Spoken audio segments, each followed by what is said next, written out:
at the movies with Tim Sika. Tim Sika, everybody. Yay! Hi, Kim. You sound like maybe you should be in bed. Oh, yeah. Well, I mean, I'm kind of in quarantine in my office anyway, so I figured why not? Yeah, I You suppose. know, Yeah, right. Didn't have anything else to do, so you might as well like what is it? The show must go on, the right? show must go on. We're going to move Yeah, forward no matter what.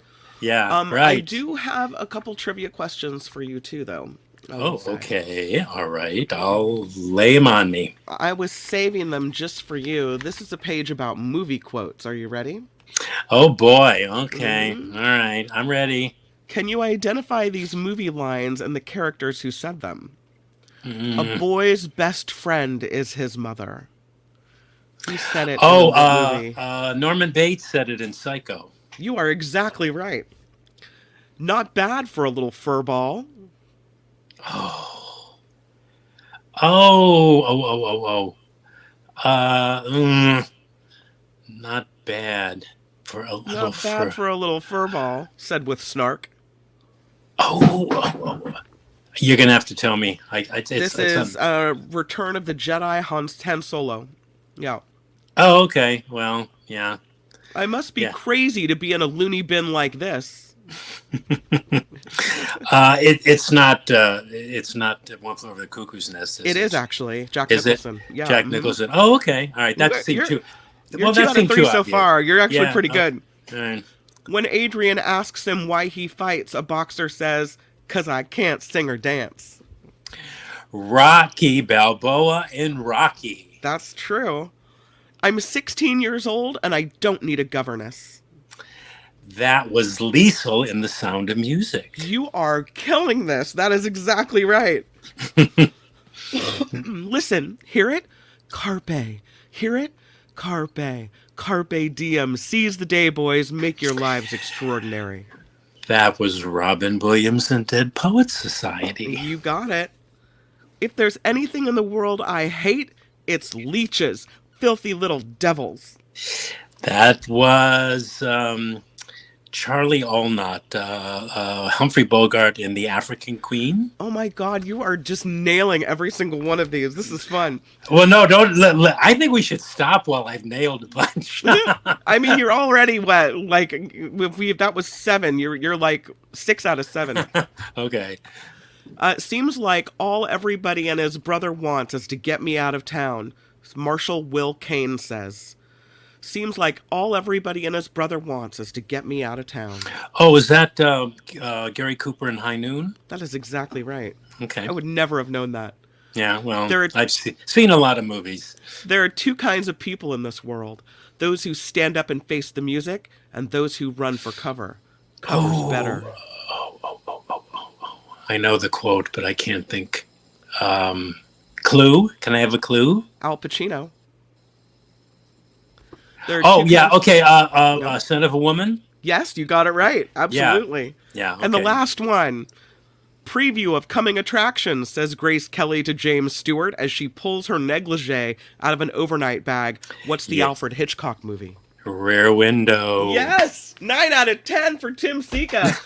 Winner! If I Yeah. had a Okay. prize, I'd give it to you. Well, I have, yeah. Well, I'm usually hit and miss with quotes, but those Oh, were you're easy. pretty good. Yeah. Yeah.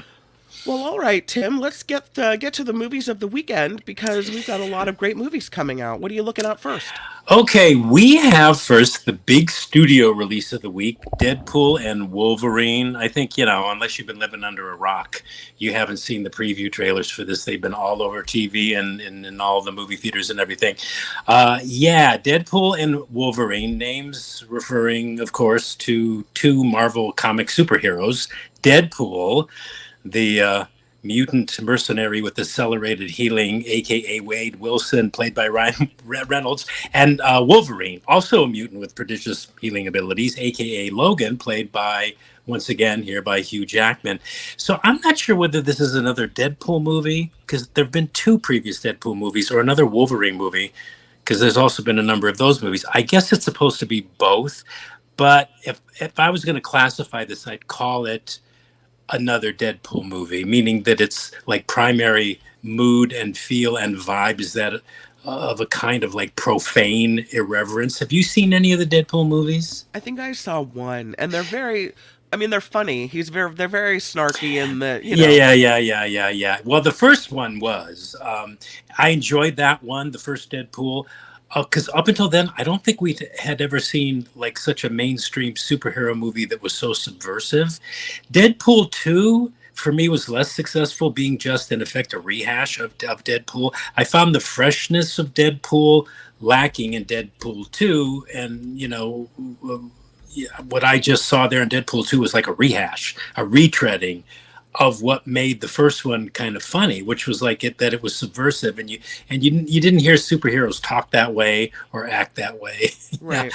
But anyway, so and frankly, this one, Deadpool and Wolverine, for all of its CGI technology and slick action and killing sequences, my God, the main title sequence is like he's just like jamming swords into people left and right. Oh, I, yeah. I found I found the whole thing kind of tiresome and gimmicky, despite all of its pop culture references and multiverse allusions and self-referential snarks thrown at just about every other Marvel character that's ever been created.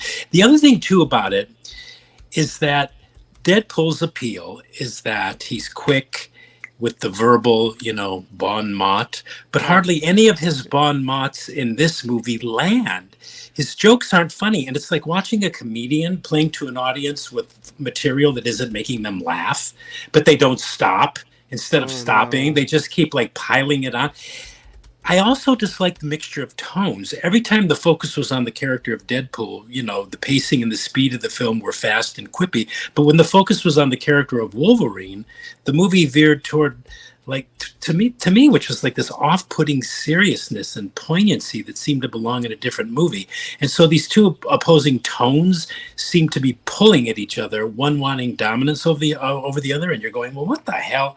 What is this? I mean, I just, what is this? Anyway, I should also say, in the interest of full disclosure here, and admit that I was resistant to embracing this movie due to the fact that, more and more we critics are being primed to love certain movies by critics groups that we belong to, by the various publicity machines, the Disney in this case, the Disney publicity machine, the Marvel publicity machine. And it's a lot of hype. And sometimes you just have to like sort through that hype and just forget about it.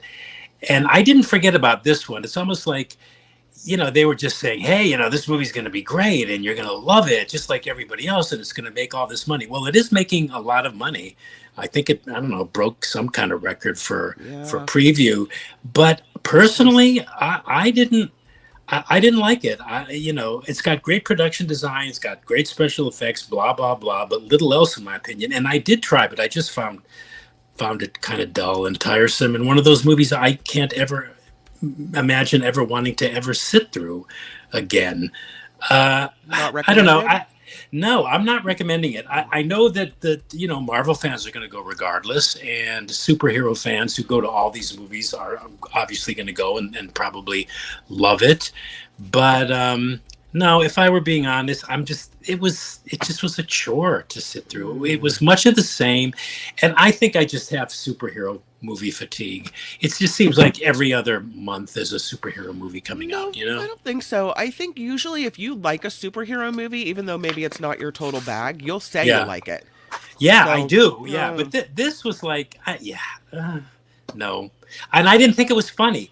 That's the other thing I liked about the Deadpool movie, the first one, is that it was funny. I mean, he was really, he was subversive, and he was, saying things he shouldn't have been totally, it saying. was irreverent and it was Yeah, unexpected and it was just yeah, new and fresh, right? right. Yeah, and by the time they got to the second one, it was like, no, this isn't new, okay. And the script wasn't as good either.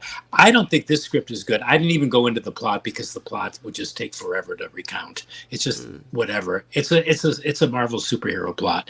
There's all kinds of things going on and all kinds of universes being affected and blah blah blah blah blah. So Shall we move on to this one? It's called The Fabulous yes, Four, and the it looks like a bunch of ladies. Yeah. Yes, this is another one of those comedies. And by those comedies, I mean the ones starring female movie stars of a certain age. Oh, Uh, and a story that's designed to kind of make you feel all warm and fuzzy inside, especially if you're like over 65 or over 70. You know, think of those like book club movies with Jane Fonda and movies like 80 for Brady, you know, those kinds of comedies. And in this one, The Fabulous Four, uh, four fabulous actresses are in it: Cheryl Lee Ralph, Susan Sarandon, Megan Mullally, and Bette Midler. And they all go through these like up in years dramas revolving around their sisterhood. And the plot is that Ralph, Sarandon, and Mullally, they play best friends who they decide to go to Key West to attend the wedding of their longtime friend from college, played by the divine Miss M, you know, Bette Midler. sure. And hilarious and heart-tugging antics ensue, right? And oh, the great Bruce Greenwood, one of my favorite actors, he plays the bridegroom, and he lends this movie a little bit of class.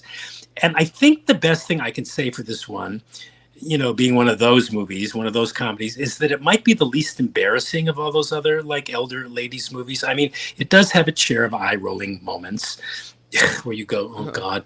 But the actors take bigger bites out of their roles, and except for like a paint by numbers script where even the story's couple of twists could be detected a mile off, the actors are good, and they're really committed to this frothy, you know, piece of entertainment, and they really dig into their role, the potentials of their roles. I think they got more out of what was not in the script by their performances, which were kind of larger than life and fun. Sarandon is great, Susan Sarandon. Cheryl Lee Ralph, who was in the Broadway musical Dreamgirls, she's got this great belting voice, is funny, and she gets to sing. Megan Mullally is always hilarious, and Bette Midler is, you know, she's divine, and she plays this like silly pastiche of a movie with a lot of gusto, and she seems to really be enjoying herself. And of course, she too gets to sing. In fact, the movie ends with an actual musical number, which is really kind of like you're going, oh, brother. But, you know, I'd be lying if I didn't say I was really getting into it and I really enjoyed it. So this movie's all calculated to, you know, elicit the warm and fuzzies with, you know, a few reminders to folks of a certain age to, you know, stop holding grudges, and life is too preciously short. So better seize the day and, you know, get the most out of what's left of it, that kind of thing. So you liked it? Yeah, and I like that the movie was also sexually and gender affirming. And oh, it's really, in addition to everything else I just said, Kim, it's the shameless 95-minute commercial for TikTok. I'll just leave it at that. So I did sort of grudgingly enjoy it. I loved watching all those great actresses do their thing and have fun. So I guess I recommend it. Sometimes I surprise myself. Yeah, okay. You know, I like the cast. I'm all down with that. I mean, Bette yeah. Midler and Megan Mullally and Susan Sarandon, and wow, okay. Yeah, and it takes place in Key West, which is the land of Ernest Hemingway. So there's lots of Hemingway like literary drops and a lot of mentions of cats. So yeah, I like cats. So I you know, I like movies with cats in them. So it was a cute movie. What else was Cheryl Lee Ralph in? She's most known for having appeared in Dreamgirls on Broadway. Okay. She was the star of Dreamgirls, and she's more of a known as a stage actress, but she's you know, she's making inroads into movies, and she's really wonderful in here. She's just this larger than life. It's almost like the role can't contain her. And when she finally does get to sing, it's like you're going, oh, good. You know, she should have been singing earlier in the movie, because she's got this great, like, you know, belting Broadway voice. And she and Bette Midler together, oh, man, you just want to hug them. I mean, yeah. You're making me want to watch this one. Okay. It's cute. It's cute. Yeah, it's good. It's good. Yeah. The last movie you have for us is called The Crossing, or just Crossing, rather. Yeah, Crossing.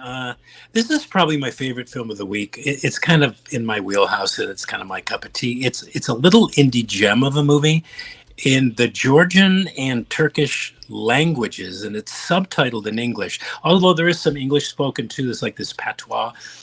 It's hauntingly shot in Istanbul. You can tell from kind of the poster there.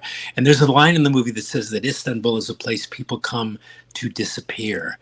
And that's the feel of this movie, Crossing. And it's about a woman who travels from her home in Georgia, the country in Eastern Europe and West Asia, not the U.S. battleground state of Georgia, but the country of Georgia. So it's about an older woman, a retired teacher, who leaves her home in Georgia and travels to Istanbul in search of her long lost niece, because this woman promised her dying sister before she passed that she would do this for her, to try to find her daughter, her niece, and bring her home.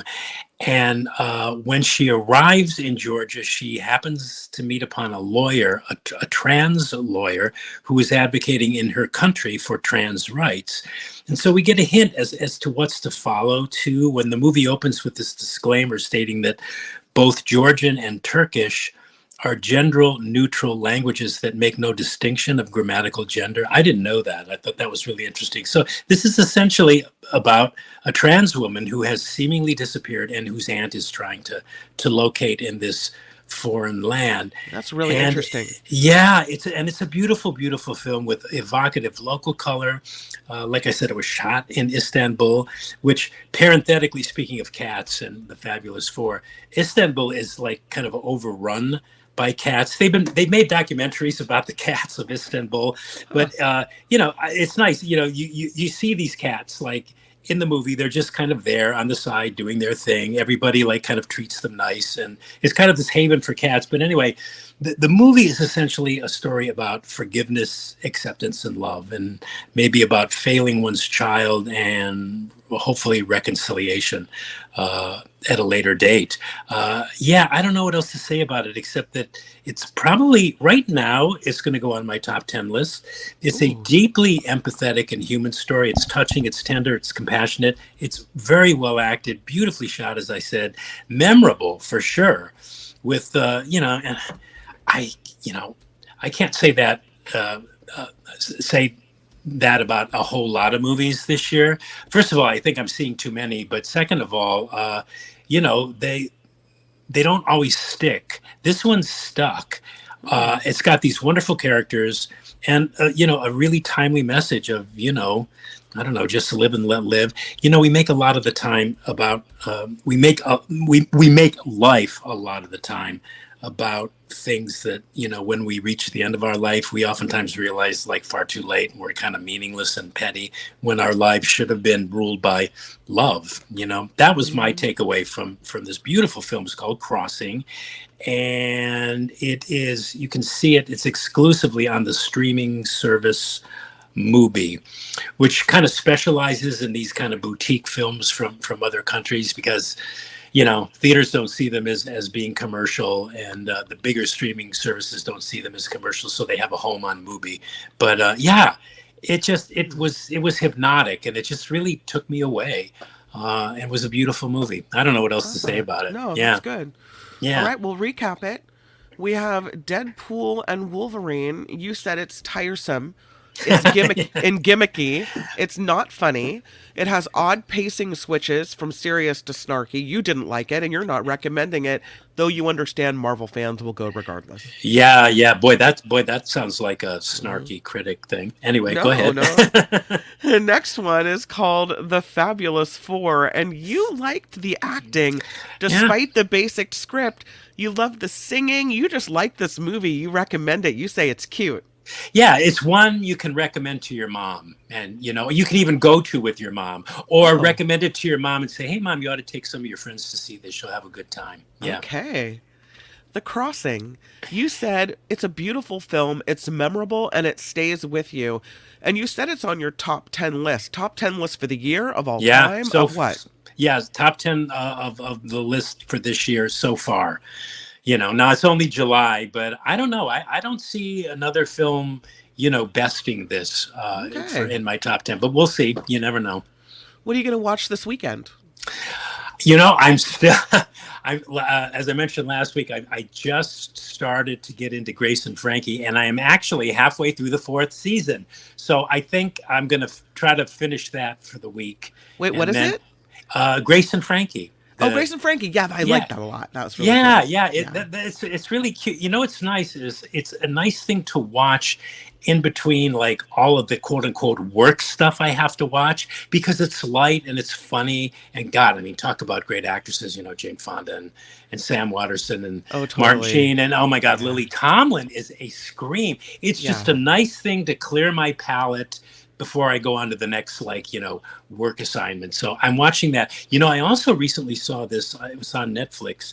I can't recall the name of it, but it's the only 6-episode, 6-part documentary on Hitler and the Nazi regime. It's on Oh. Netflix.